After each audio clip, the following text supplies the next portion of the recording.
ஓம் ஸ்ரீ குருப்யோ நமः. நம பார்வதீபதயே. ஹர ஹர மகாதேவா. தலத்துடைய திருநாமம் திருச்சோற்றுத்துறை. சுவாமிக்கு இங்கே 2 திருநாமம் உண்டு. ஒன்று ஓதன வனேஸ்வரர், இன்னொன்று தொலையா செல்வர்னு திருநாமம். ஓதனம்னா நெல், அன்னம். வனம்னா காடு. சுவாமி இங்கே அன்னத்தையே காடாக வச்சுருக்கார். அதான் திருச்சோற்றுத்துறைன்னு ஊர் பேர்.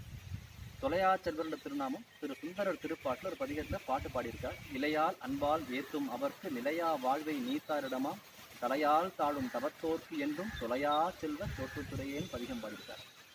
ஒரு பச்சளையை கொண்டு சுவாமி அன்போடு பூஜை பண்ணால் சுவாமி அவளுக்கு என்றைக்கும் தொலையாத செல்வமாக இருப்பார். அந்த நாமம் சூட்டப்பட்டிருக்கு. அடுத்தபடியாக காசிக்கு அடுத்தபடியாக அன்னபூர்ணி அம்பாள் இங்கே தான் இருக்கா. எனக்குமே கிடையாது. அன்னபூர்ணி அம்பாள் காசிக்கு அப்புறம் இங்கே தான். அம்பாளுக்கு இன்னொரு திருநாமம் ஒப்பில்லாமைன்னு பேர். ரொம்ப லட்சணமாக அழகாக இருப்பாள் அம்பாள் இங்கே. கௌதம மகரிஷி, சூரிய பகவான், இந்திர பகவான், ஆதிசேஷன் இவர் 4 பேரும் பூஜை பண்ண சுவாமி இவர். அதுவும் இல்லாமல் சம்பகன்ற ஒரு திருடருக்கு சுவாமி இங்கே அருள் புரிஞ்சிருக்கார். அவர் திருட வந்த அன்னைக்கு சிவராத்திரி விடிய விடிய பூஜை இல்லையா, 4 கால பூஜைக்கு ஒன்றும் செய்யாமல் அப்படியே உட்காந்துருந்தார் சுவாமி. அதுக்கே திருட வந்தவராக இருந்தாலும் சுவாமி 4 கால பூஜைக்கு சிவராத்திரி அன்னைக்கு இங்கே உட்கார்ந்ததாலே சுவாமி அவருக்கு கைலாயபதியை கொடுத்து அருள் பண்ணார். அப்பேற்பட்ட கருணாமூர்த்தி நம்ம சுவாமி. இங்கே 2 அருளாள் தம்பதிகளுக்கு சுவாமி இங்கே அக்ஷய பாத்திரம் வழங்கி அருள் பண்ணியிருக்கார்.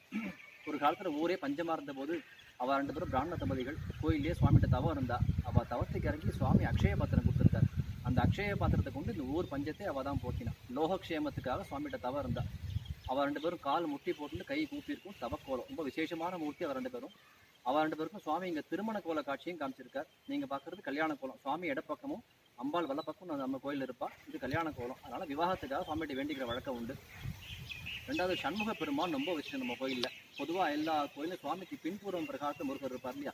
நம்ம கோயிலில் சுவாமிக்கும் அம்பாளுக்கும் மத்தியில் சோமாஸ்கந்த மூர்த்தியாக முருகர் இருக்கார். நல்லா பிரம்மாண்டமாக 6 அடி உசரத்தில் 6 முகத்தோடையும் 12 கரத்தோடையும் மயில் வாகனத்தில் அமர்ந்த கோலம் முருக பெருமான். மயில் கொஞ்சம் வித்தியாசமாக இடது பக்கம் இருக்கும். அதுக்கு பேர் இந்திர மயில்னு சொல்லுவாள்.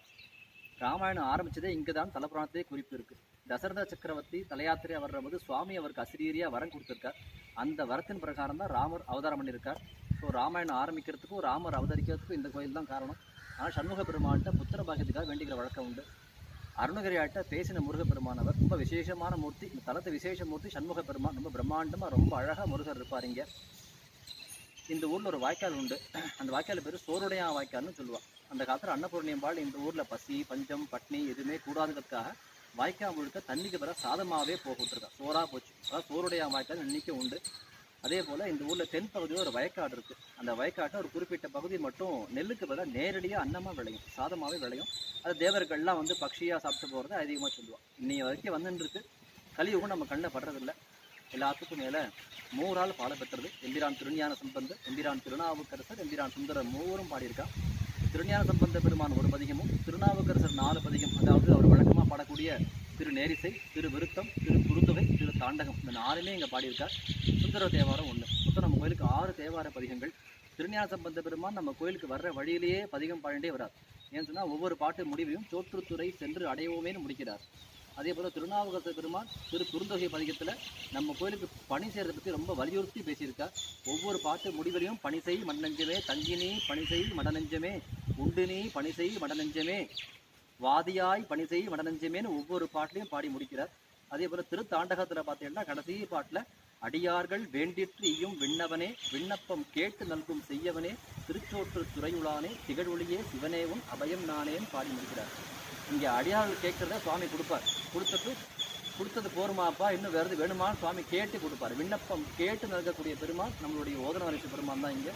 அப்படிப்பட்ட அருமையான பதிகங்களை பெற்ற தலம் சுந்தர தேவாரம் 1. மொத்தம் நம்ம கோயிலுக்கு 6 தேவார பதிகங்கள். காவிரி தென்கரைக்கு இது 13வது சேத்திரம். சப்தஸ்தானங்களில் இது 3வது தலம். சுற்றி 7 ஊர் இருக்குது இந்த பக்கம். திருவையாறு, திருப்பழனம், திரு சோற்றுத்துறை, திரு வேதிகுடி, திரு கண்டியூர், திருப்பூந்துருத்தி, திரு நெய்த்தானம், இப்போ தில்லேஸ்தானம்னு சொல்லுவாங்க. இது 7 கோயில்கள். இங்கே வந்து அந்த 7 தலங்களையும் வரிசையாக பார்க்குறது விசேஷம். ஒன்றுக்கு ஒன்று தொடர்புடையது. இதற்கு அடிப்படை காரணம் நந்தியம்பெருமான் தான். நந்தியம்பெருமானுக்கு அவதாரம் பண்ணுற ஊர் திருவையாறு. அங்கே தான் பிறக்கிறார். திருவையாறில் இருக்கக்கூடிய பஞ்சநதேஸ்வர சுவாமியும் தர்மசம்பத்தினி அம்பாளும் நந்தியம்பெருமானுக்கு அப்பா அம்மாவாக இருந்து கல்யாணம் பண்ணி வைக்கிறார். திரு மழபாடிங்கிற ஊரில். மணமகள் பேர் சுயசாம்பிகைன்னு பேர். அந்த விவாகம் தான் இந்த 7 திருவிழாவுக்கும் முக்கியமான காரணம்.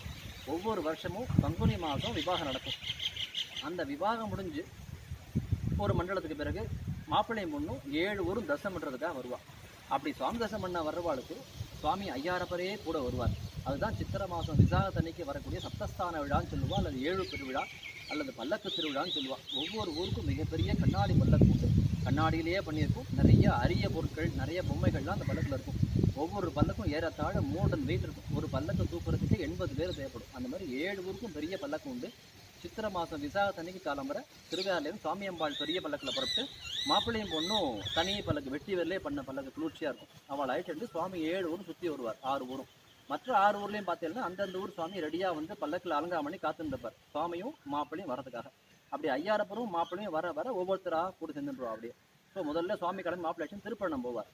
அங்கே சுவாமி காத்துருக்காருலேயே ஆபத் சகாயத்தை காத்துருப்பார். அவர் அழைச்சிக்க வேண்டியது. இப்போ 3 பல்லக்கு நம்ம கோயிலுக்கு வரும். மடப்பாடி பல்லக்கு, திருவையாறு பல்லக்கு, திருப்பணம் பல்லக்கு நம்ம கோயிலுக்கு வரும். நம்ம சுவாமியும் இங்கே ஆற்றுக்கு போய் எதிர்கொண்டு அழைச்சி இங்கே வந்து இங்கே ஒரு புறப்பாடு வளர்ந்து வந்து இங்கே பூஜை முடித்து நம்ம சாமி சென்றுடுவார். அடுத்து வேதிக்குடி, அடுத்து கண்டியூர், அடுத்து பூந்துருது, இப்படி ஒவ்வொரு தளத்துக்கும் போய் அந்தந்த ஊர் சுவாமி அழைச்சிட்டு கடைசியாக ஐயாரப்பர் திரும்பியும் திருவையாறுக்கே வந்துடுவார். இது 2 நாள் திருவிழா. இந்த 10 நாள் பிரம்மோட்சத்தில் கடைசி 2 நாள் இந்த பல்லக்கு திருவிழா. திருவையாறு கோயிலுடைய 10 நாள் பிரம்மோஷம் தான் இது. அதில் கடைசி 2 நாள் இந்த பல்லக்கு திருவிழா. ஸோ நீங்கள் அன்றைக்கி சித்திரை மாதம் விசாகத்து அன்றைக்கி சாரிச்ச 7 ஊர் சுவாமியும் 7 ஊர் பல்லக்கையும் ஒரே நேரத்தில் ஒரே இடத்துல பார்க்கலாம். திருவையாறுல ரொம்ப அற்புதமான பிரம்மாண்டமான காட்சியாக இருக்கும்.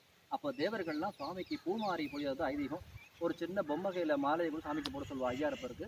அந்த பொம்மையை கொஞ்சம் நேரம் வேடிக்கையாக ஆட்டி ஆட்டி அப்புறமா அந்த குறுக்கள் அந்த மாலையை பிடிச்சி சுவாமிக்கு சாத்தணும். அது ரொம்ப விசேஷமாக இருக்கும். அது அந்த 10 நாள் பிரம்மோற்சவமே அந்த கடைசி 10 நிமிஷம் நிகழ்ச்சிக்காக தான் ரொம்ப அற்புதமாக இருக்கும்.